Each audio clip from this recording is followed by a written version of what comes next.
तो आज हम पढ़ने वाले हैं विज़न सिग्नलिंग कि हम लोग कैसे देख पाते हैं और देखने की सिग्नलिंग होती है वो कैसे होती है। विज़न सिग्नलिंग, विज़न सिग्नलिंग कौन से रिसेप्टर के द्वारा होती है? तो विज़न सिग्नलिंग होती है GPCR रिसेप्टर के द्वारा। और उसमें भी रिसेप्टर कौन है? रोडोप्सिन। रोडोप्सिन क्या है? रोडोप्सिन है एक प्रोटीन। रोडोप्सिन एक प्रोटीन है जो GPCR रिसेप्टर से बाइंड करती है। और रोडोप्सिन किससे बाइंड करता है? या रोडोप्सिन किसके साथ वर्क करता है? रोडोप्सिन एसोसिएट होता है, एसोसिएटेड विथ प्रोटीन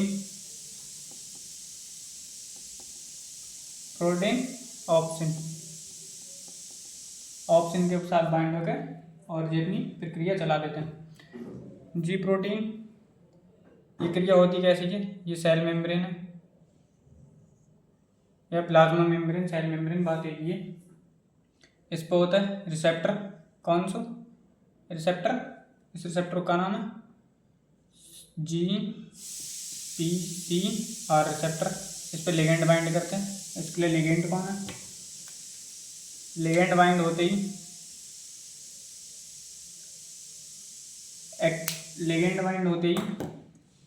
इसके कन्फर्मेशनल चेंज होते हैं। इसके साथ जी प्रोटीन बाइंड होता है। जी प्रोटीन के 3 पार्ट होते हैं, अल्फा, बीटा और गामा। अल्फा, बीटा, गामा होता है। इसके साथ जुड़ी रहती है एक जीडीपी प्रोटीन जुड़ी रहती है। जैसे ही लिगेंड इसके साथ बाइंड हुआ, इसके कन्फर्मेशनल चेंज आता है रिसेप्टर में। रिसेप्टर के कन्फर्मेशनल चेंज होते ही इसके साथ जुड़ा होता है एक आयन गेटेड चैनल। और कौन से आयन गेटेड चैनल होता है? सोडियम और calcium ion channels. Sodium ion channel इसके साथ जुड़े होता है। इनके साथ जब इसके कन्फर्मेशन चेंज आएंगे तो इसके साथ एक CGMP प्रोटीन जुड़ी होता है। CGMP प्रोटीन के जुड़ने से जे आयन गेटेड चैनल खुल जाता है, ओपन ही जाता है। इनके ओपन होने से सोडियम प्लस कैल्शियम आयन को डीपोलराइजेशन हो जाता है डीपोलराइजेशन। इनको डीपोलराइजेशन हो जाता है। डीपोलराइजेशन होते ही ये तो है इतनी सिग्नलिंग है काय की इन अब्सेंस ऑफ लाइट। ये सारी सिग्नलिंग है इन अब्सेंस ऑफ लाइट। अब लाइट की प्रेजेंस में कैसे सिग्नलिंग होती है? प्रेजेंस ऑफ लाइट की प्रेजेंस में सिग्नलिंग। रिसेप्टर और सेल मेम्ब्रेन को सारे सेम है। इसके साथ जुड़े होते हैं लाइट की प्रेजेंस में, light in presence of light.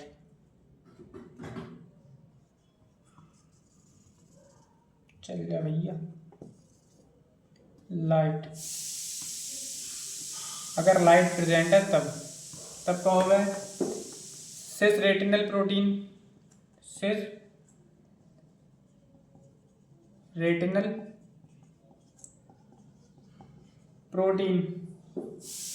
Absorb करती है लाइट को,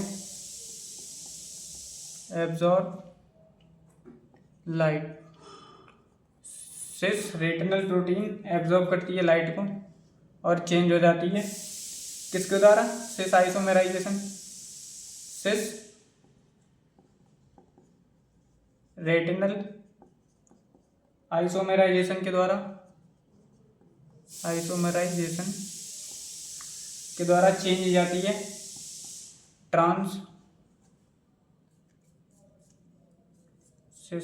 आइसोमेराइजेशन के द्वारा चेंज हो जाती है ट्रांस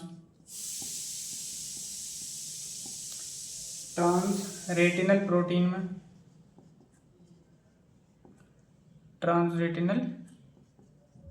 में, ट्रांसरेटिनल प्रोटीन जैसे ही बनती है, ट्रांसरेटिनल प्रोटीन के बनते ही ऑप्सिन के स्ट्रक्चर्स में कन्फर्मेशनल चेंज आता है। ऑप्सिन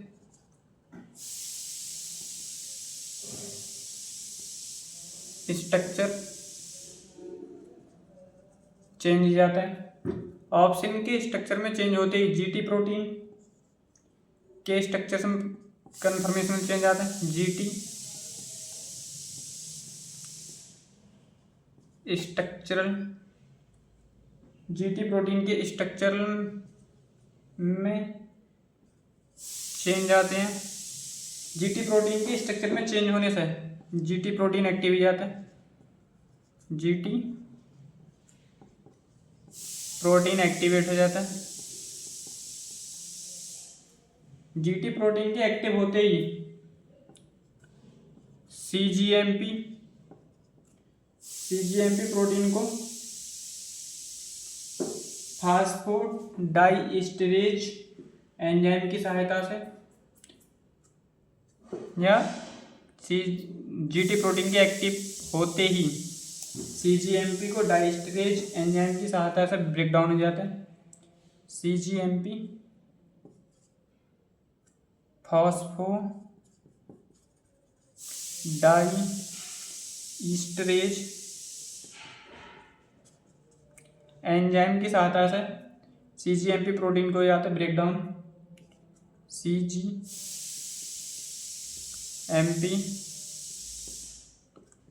प्रोटीन को ब्रेक डाउन हो जाता है। सीजीएमपी प्रोटीन के ब्रेकडाउन होते ही सोडियम और कैल्शियम चैनल क्लोज हो जाता है। सोडियम कैल्शियम चैनल क्लोज हो जाता है। इनके क्लोज होते ही रिपोलराइजेशन हो जाता है। रिपोलराइजेशन हो जाता है। इसके रिपोलराइजेशन होते ही सीजीएमपी प्रोटीन के रिपोलराइजेशन होते ही हाइपरपोलराइजेशन हो जाता है। हाइपरपोलराइजेशन, इसके हाइपरपोलराइजेशन होने की वजह से एक एक्शन पोटेंशियल बन जाता है सेल के अंदर। एक्शन पोटेंशियल क्रिएट हो जाता है। एक्शन पोटेंशियल बनते ही सेल को सिग्नल जाता है, यानी कि ब्रेन को सिग्नल जाता है। ब्रेन के पास सिग्नल जाता है तो ब्रेन क्या करता है? Image formation.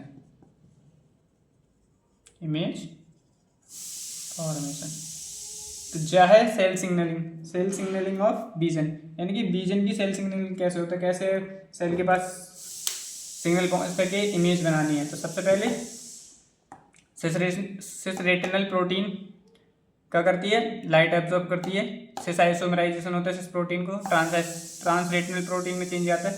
Trans retinal protein में चेंज होते ही ट्रांस रेटिनल प्रोटीन ऑप्सिन को स्ट्रक्चर चेंज करता है। ऑप्सिन का स्ट्रक्चर चेंज होते ही, जैसे ही ऑप्सिन को स्ट्रक्चर चेंज होता है, जीटी प्रोटीन को स्ट्रक्चर चेंज किया था ऑप्सिन प्रोटीन के स्ट्रक्चर में चेंज होने के साथ जीटी प्रोटीन के स्ट्रक्चर में चेंज होने से जीटी प्रोटीन एक्टिव हो जाता है, जो सीजीएमपी फास्फोडाइएस्टरेज की मदद से सीजीएमपी प्रोटीन को ब्रेक डाउन करा देती है। सीजीएमपी प्रोटीन को ब्रेक डाउन होते ही सोडियम और कैल्शियम चैनल क्लोज हो जाता है, जिनके क्लोज होते ही रिपोलराइजेशन हो जाता है। रिपोलराइजेशन होने की वजह से सेल के अंदर हाइपरपोलराइजेशन कंडीशन उत्पन्न हो जाता है, यानी कि क्रिएट हो जाता है। हाइपरपोलराइजेशन होने से सेल के अंदर एक और सेल के बाहर एक्शन पोटेंशियल क्रिएट हो जाता है, जिसकी वजह से सेल के पास एक सिग्नल जाता है और सेल का ब्रेन के पास सिग्नल जाता है और ब्रेन का करता है इमेज बना देता है। तो जय विजन की सेल सिग्नल।